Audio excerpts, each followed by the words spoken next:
uchrashuv o'tkazamiz. Uchrashuvlar maqsadi bank mahsulotlarini bank kreditlarga tushuntirish, kredit foizlari, summalari haqida ma'lumot berish. Bugungi 9 fevraldagi uchrashuvimiz bank binosida bo'layapti, navbatdagi uchrashuvimiz. Bizda hozirgi kunda jismoniy shaxslarga mahallaviy yo'nalishi bo'yicha mahallaviy bo'lim tomonidan kredit turlarimiz, 3 ta kredit turlarimiz mavjud.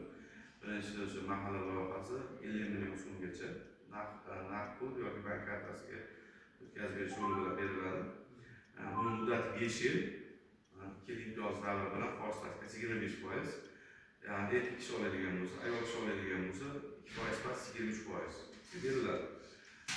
Kreditimizda nimasi bank kartasiga tekshiriladi. 2 yil imtiyoz davri bilan jami 5 yilga beriladi. 50 million so'mgacha kaftalik va sug'urta. Keyingi yana bitta kredit turimiz bor. Biznesga birinchi qadam turimiz 17 million so'mgacha maksimum. Bunda o'sha 5 yil 2 yil imtiyoz davri bilan foiz stavkasi 25%, ayol kishi bo'lsa 20%.